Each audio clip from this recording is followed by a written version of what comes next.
The Lincoln Wishlist sales event is happening now. Here's what's on everyone's wish list. Enjoying holiday jingles with brilliant 3D audio that surrounds you? Check. Watching snow flurries through the panoramic Vista roof? Check. Packing up presents with the spacious Lincoln Splitgate? Check. Everything you want. All standard on the 2025 Lincoln Navigator SUV. Visit your local Lincoln retailer or learn more at Lincoln.com for exceptional offers on 2025 Lincoln vehicles today. At IKEA, your dreams can come true. Well, maybe not the ones where you're being chased by a monster. We're talking about kitchen dreams. And there are IKEA products and solutions for all of them. Whether it's a whole new kitchen, a statement glassware set, or just new cutlery. If you got big dreams or small dreams in any size or budget, IKEA can help you bring them to life. Visit IKEA.us/dreamkitchen to learn more. Dream the possibilities.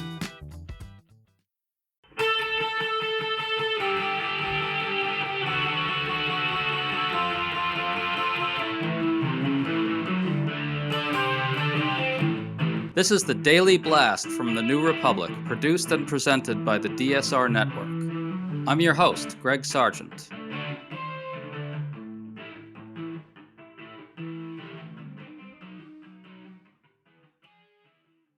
President Trump's public events on Thursday were very strange. At one point, he seemed to nod off. At another, he claimed it was a great honor that the Kennedy Center has now been named after him, even though this was done by his own allies on its board. White House Press Secretary Karoline Leavitt's announcement of this great honor was bizarrely obsequious. We think there's a confluence of things here worth noting. The combination of his glaring unfitness for the presidency on one side and the extraordinary sycophancy directed at him on the other has become truly jarring. Indeed, all this comes as a new Fox News poll has terrible findings for Trump, suggesting even Fox now finds it hard not to acknowledge how off the rails this presidency has gone.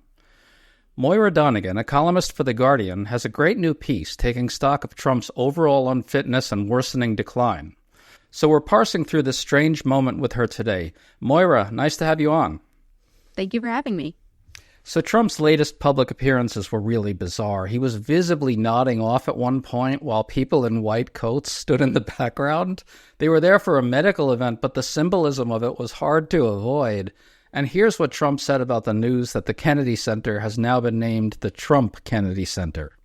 Board members of the Kennedy Center voted unanimously to rename it the Trump Kennedy Center. What is your reaction to that? Well, I was honored by it. The board is a very distinguished board, most distinguished people in the country. And I was surprised by it. I was honored by it. You know, we're saving the building. We saved the building. The building was in such bad shape, both physically, financially, and every other way. And now it's very solid, very strong. So that's really something. He was very surprised and honored, yet the Board of Trustees is made up of his allies, including Susie Wiles, Attorney General Pam Bondi, Second Lady Usha Vance, and a few others. I think this vote might have been rigged. What do you think? I suspect that there was not a genuine contest when the question of renaming the center in honor of dear leader Trump came up.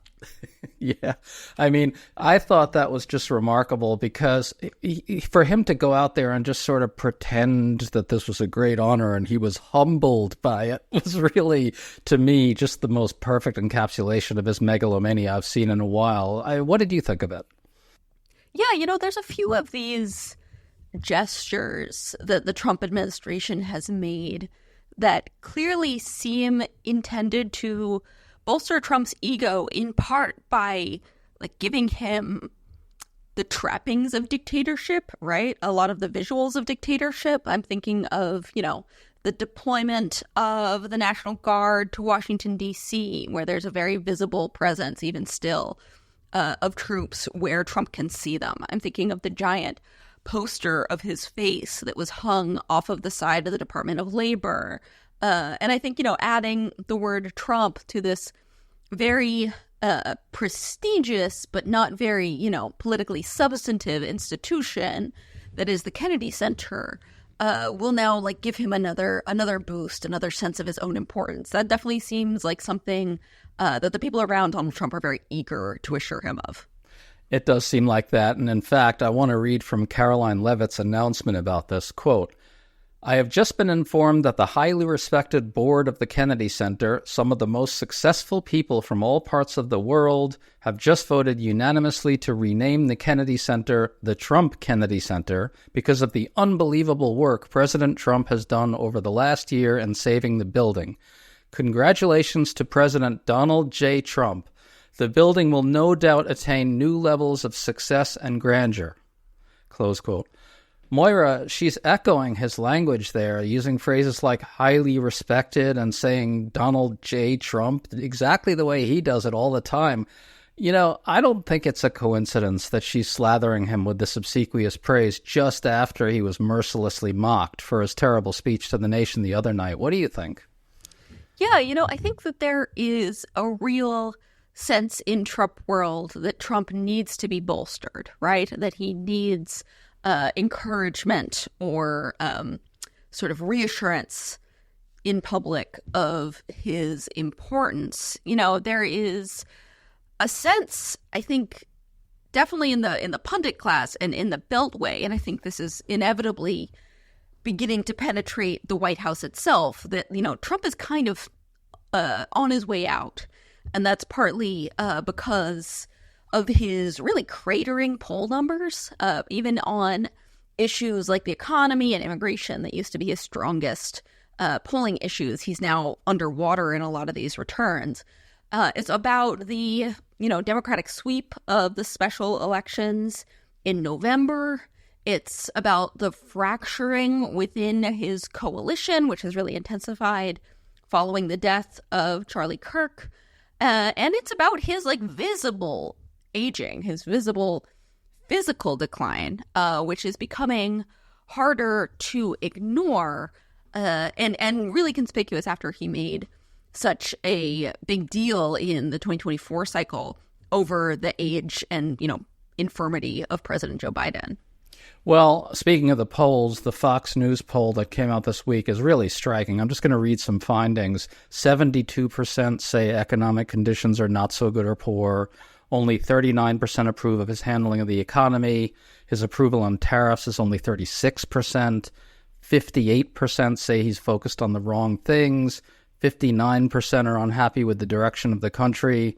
And 90% of voters are concerned about inflation and high prices. Those are terrible numbers, and that's a Fox poll, Moira. What do you think of that? Yeah, I think there are some things that are peculiar about the Trump phenomenon, but might be more illustrative about American politics in general, one of which is that Trump always is a lot more powerful when he's out of office than when he's in office. People love Donald Trump when he's not the president, and they tend to hate him when he's the president, or about half of people like him when he's not the president. And very few like him when he is the president, right? So this was something that he had a lot of advantage with in 2016 and in 2024 when he was running against people who were not incumbents but had sort of the burdens of incumbency, right? Kamala Harris in 2024 and, of course, Hillary Clinton in 2016. And he was able to cast himself then as an outsider and as a rebuke to the systems of power. Now he's in his second term. He is the president. His claim to being a challenge or sort of an outsider to Washington hegemony is sort of wearing thin when this guy has dominated American politics for a decade. And I think that people are noticing, prices aren't going down. My wages aren't going up. My standard of living still seems circumscribed. America does not, in fact, seem great again. In fact, living here, it's starting to really feel like a nation in decline. And he has not delivered on his promises. What he's doing is a lot of stuff that people don't like. People hate the immigration crackdown and the kidnapping of, innocent folks who are just living ordinary lives. They hate the posturing against wokeness, which delivers more social media content than improved living conditions for actual Americans, so they see Trump's use of his executive power for the bolstering of his own ego and for the bolstering of these kind of niche cultural grievances of his base, and they don't see their own lives getting better. Well, that's for sure. Just to your point about how it's really hard for him to sort of position himself as an outsider. I mean, he's now the chairman of the Kennedy Center's board. Sorry, he's the chairman of the Trump Kennedy Center's board, which doesn't exactly sort of scream outsider. It's pretty elite. Trump was, for a long time, pretty successfully able to pitch himself to members of his base, but also to sort of like disaffected voters without perhaps very strong political commitments in any direction, as a challenger to a corrupt elite, as somebody who is going to take down these systems of favoritism and sort of decadence and, principle-free greed, right? That seem to sort of characterize the leadership of a lot of political and institutional life in the U.S., and that is, not a pitch he can make as this crusader taking down the elites when, there is this really slow but consistent drip, drip, drip of continuously revealed information about how just how close he was to Jeffrey Epstein, just how often Jeffrey Epstein seems to have asserted that Donald Trump, quote unquote, knew about the girls, just how often women who are coming forward about Jeffrey Epstein testify that they were abused at parties that Donald Trump was attending, as, was revealed on, today, December 18th in the New York Times.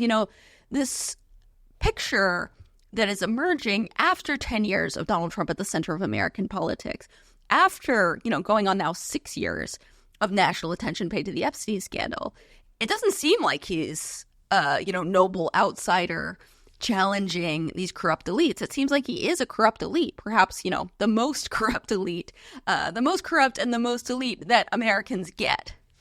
To stay up to date on all the news that you need to know, there's no better place than right here on the DSR Network. And there's no better way to enjoy the DSR Network than by becoming a member.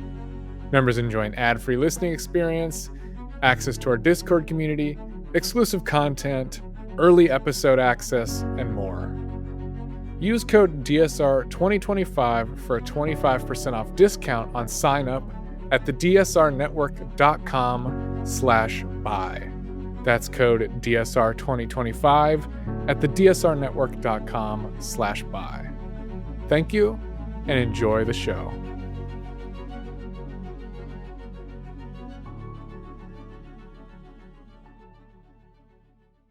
REI Co-op presents a perfect outdoor moment with the perfect gift.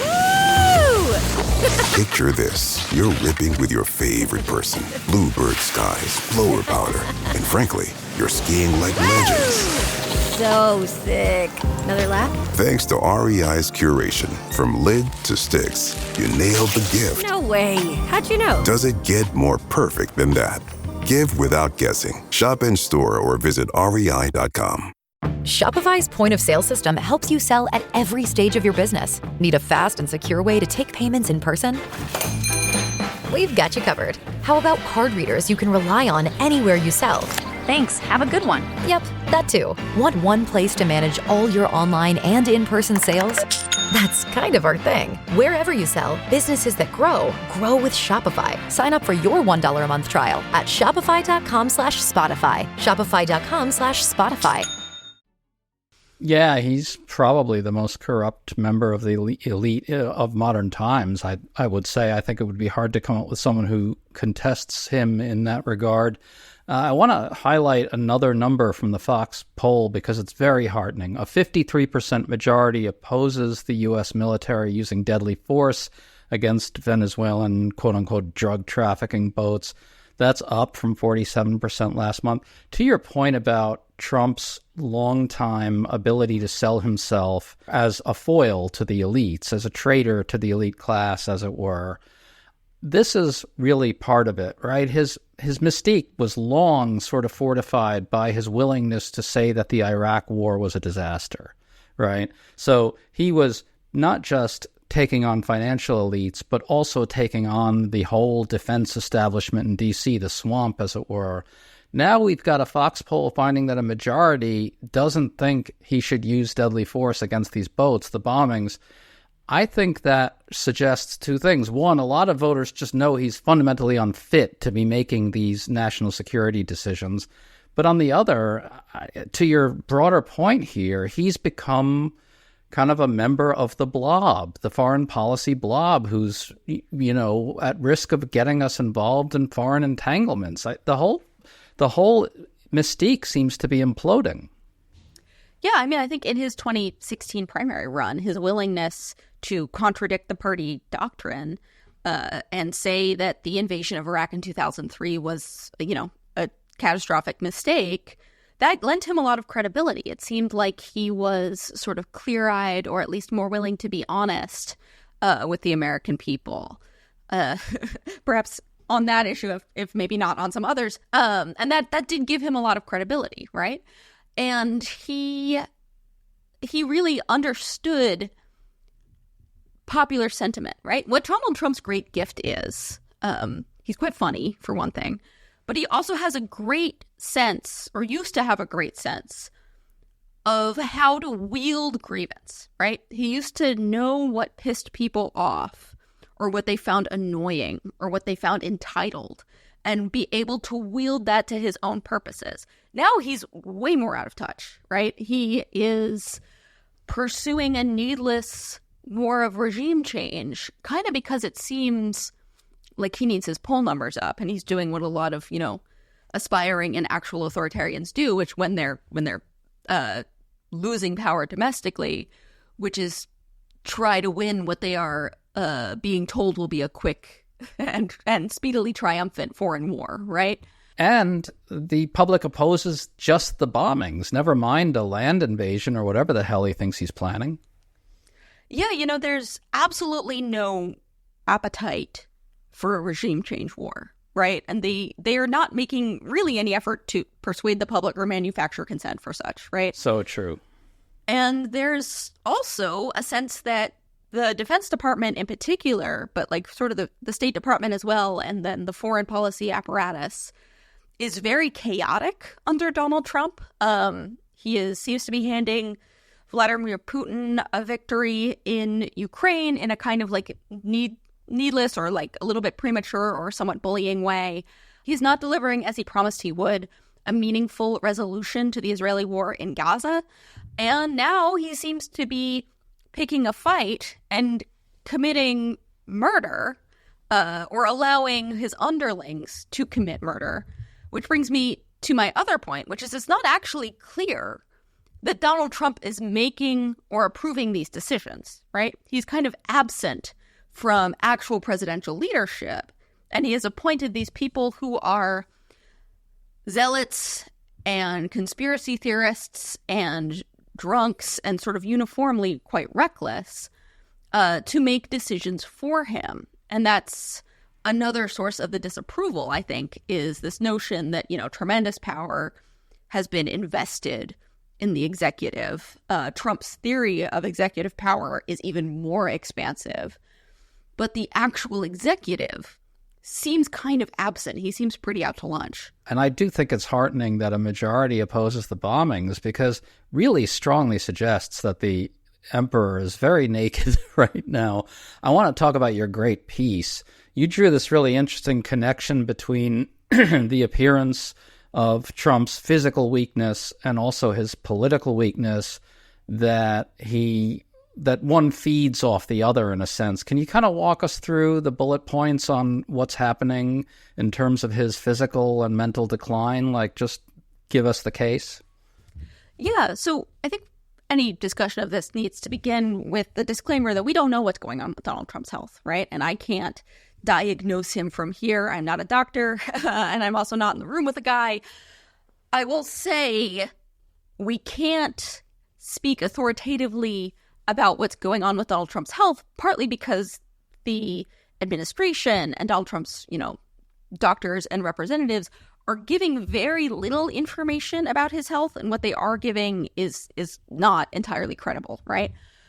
But the guy keeps falling asleep in front of cameras, kind of shockingly often right now. He has reduced his number of public appearances significantly. He has dramatically curtailed his domestic travel. right? He is no longer, according to a New York Times analysis of his schedule, really doing any official work before noon or usually after 5 p.m. So he has a very short work day. He's spending a lot of time at his golf resorts and doing no walking there. And doing very little walking. He has been photographed with conspicuously swollen ankles. He tends to be sitting even when other people in the room are standing. Like even when it's a photo op in which everyone else is standing, he tends to sit. And there is some sort of persistent injury or bruising on the back of his right hand, which is alternately covered with Band-Aids or makeup. Press pool photographers now sort of make a point of photographing it every time he appears in front of them. And this has been going on for months, right? I'll bet you that gets him very angry when they do that. Carolyn Levitt offered that his hand is bruised from shaking too many hands, which I honestly do not find credible. He has also, we know, had an MRI recently, which is a pretty serious diagnostic imaging tool that is not typically used for exploratory purposes. The White House has said that this was a preventative measure. Other experts, including those who spoke to the New Republic, have said that an MRI would almost never be used for like a preventative measure. It would be used to monitor an ongoing condition, such as a heart condition or some other kind of underlying disease. But he passed it with flying colors, right? Didn't he say that? Well, he claimed on Air Force One that he did not know what they were looking for. He said, I don't know what I was looking for, but I had the best results they'd ever seen. And I was like, okay, sure. Or I'm sorry. He said, I don't know what they were looking for, but I had the best results they'd ever seen. And he also has, we know, had several cognitive tests administered in the past year, which those he said he aced with flying colors. I mean, it's just the amount of evidence of his decline is just really staggering and almost impossible to avoid commenting on at this point. Just to close this out, on your point about the kind of confluence between his physical and political decline, we sort of opened this up by saying that a lot of the obsequiousness directed at Trump is partly to soothe him because he's tanking so badly politically. But I really wonder whether it's also because he's tanking physically. You mentioned that there's this need for his sycophants, that they recognize a need to really prop him up. And I've got to think that, they're around him all the time inside the White House, at least between 12 and 5 or whatever, right? And so they're seeing this physical decline up close, and I wouldn't be at all surprised if they're seeing his unhappiness about that physical decline. And I do wonder whether the sycophancy is about kind of lifting his spirits about that as well. Is that overreading the situation, or do you think that's plausible? I don't think so. I think, these are some quite psychologically transparent people, right? These are not people with conundrums of inner lives. They're pretty transparent in their motives. I will also say, I think this is one moment where there might be a distinction between the White House and the MAGA movement, right? Because one reason that Trump's physical decline and his evident physical weakness and frailty is so politically potent is not just the very recent example of Joe Biden and this sort of sense by a lot of the pundit class that they got it wrong that time and they have to sort of be on their toes this time. I think it's also that Trump's command over the Republican Party is beginning to fracture, right? He is no longer a uniformly commanding presence. You have a number of Republicans choosing to break with him over Epstein. You have a number of once very loyal Republicans choosing not to run for re-election or even leaving office, like Marjorie Taylor Greene, sort of seeing the writing on the wall that Trump is not forever, and that if they want to position themselves for further ascent in politics after he exits the stage, they should probably start doing so now because it's not going to be that long, right? So MAGA, I think, will persist in some form post-Trump. I think the virulent racism and white supremacy that he brought into the American mainstream of politics is probably here to stay. I think conspiracy theorizing as a form of like political entertainment is probably here to stay, right? But what Trump made was a very specific political coalition held together by his charisma. And he no longer has the strength or stamina to wield that charisma the way he once did.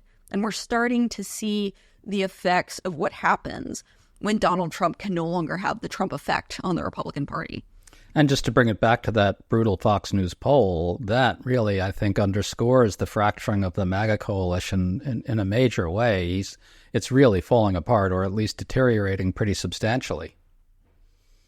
Yeah, you know, these are people who actually have contradictions within their coalition, right? They don't all agree with each other. We're starting to see rivalries that I think were successfully tamped down by perhaps figures like Charlie Kirk, who's now not like operative in holding the MAGA coalition together, or, you know, by Trump himself when he was more powerful. Those people who were sort of keeping their mouths shut about what they didn't like about one another, now they've got a decade of accumulated grievances and they've got a lot of impatience and they're starting to go after one another. And that might be one of the best bits of good news for the Democrats going into 2026. Absolutely. I think this fracturing, both of the MAGA movement and more broadly the MAGA coalition, is real trouble for them in the midterms. Moira Donegan, thank you so much. It was so great to talk to you. Thank you, Greg. It was a pleasure.